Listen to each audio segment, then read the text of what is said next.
As I begin my remarks, GS, one reason why I believe that we are going to have a peaceful and successful election is because I worship the living God. Amen.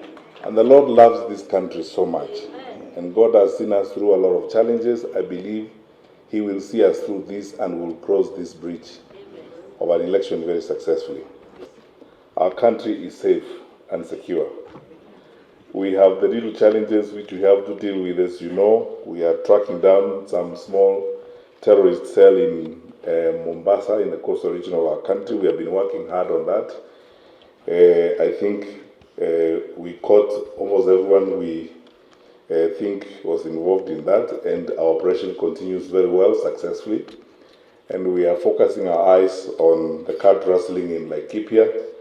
I have an operation going on there, and our heads of agencies told me this morning that we are making great success, and I will be out there next week with our colleagues to be sure that the citizens and the investors who live in that part of our country can go on to enjoy their property and their wealth undisturbed.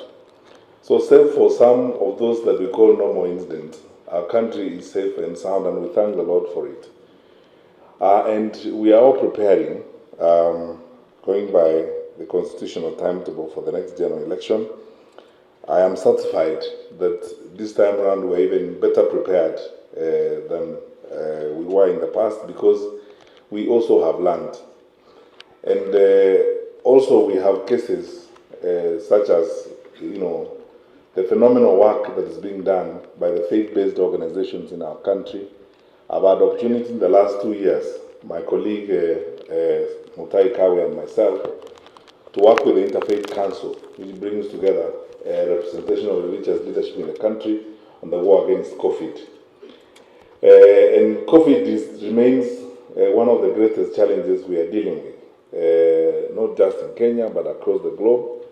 But I can tell you for a fact that we should thank the Lord even more, because we have fared better than many.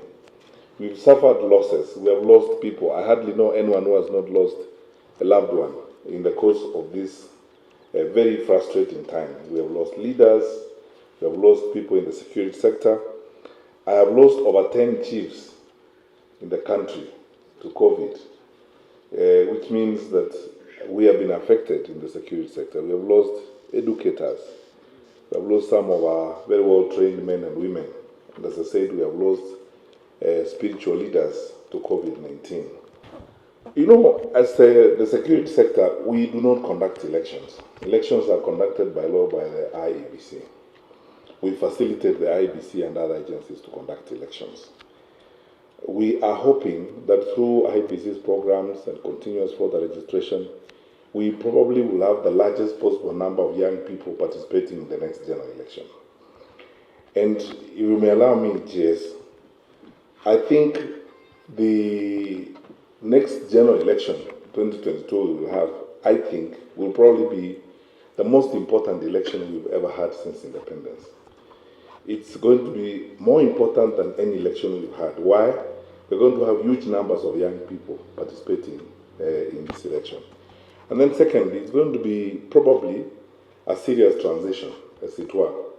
We're going to make many decisions that will determine whether our country is going to continue on the forward trajectory, or if we are tempted otherwise and make mistakes, we could lose the moment.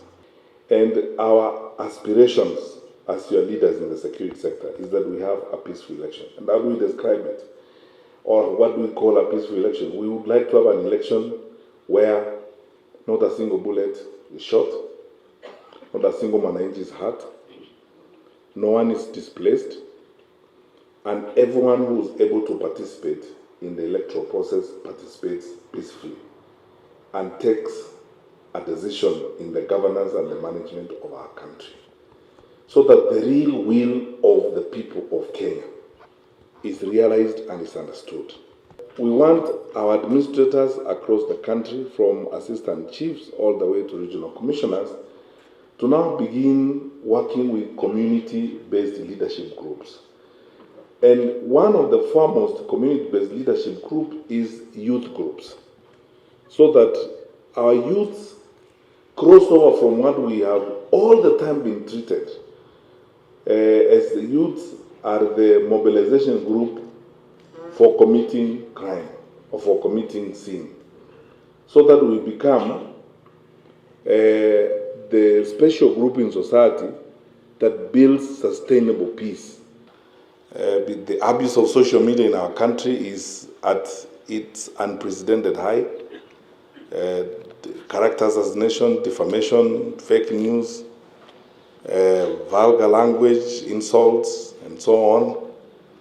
I hope that if we build a coalition of those who respect our freedoms, those who respect that when we have differences, we argue the differences and we try to convince each other and not insult each other, the more we enhance our group, the more likely it is that we will convince those few who want to abuse those freedoms. You can take me very seriously when I say that. We will be firm in the application of the law. I have requested my colleagues who run media and the others, we are going to have meetings with media houses and everybody who's involved in the information movement chain to understand where the lines are drawn by the law. The consequences of exceeding them will be unimaginable for you.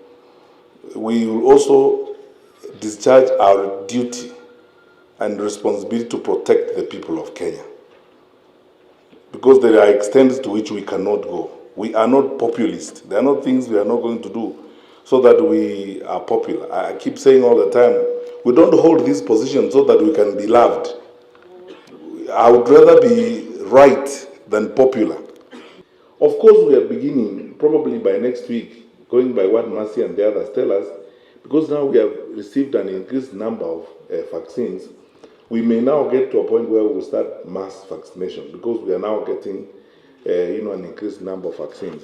And we are going to use all the outlets. The Ministry of Health has laid out a good plan. We will work with them through our national government administration officials, through the police, and of course the church as a critical actor. We will probably before the end of the week have a meeting with the Interfaith Council to agree on now how we use the church networks to do this through the hospitals and health facilities that are managed by the churches, so that we can get as many of our people vaccinated as possible.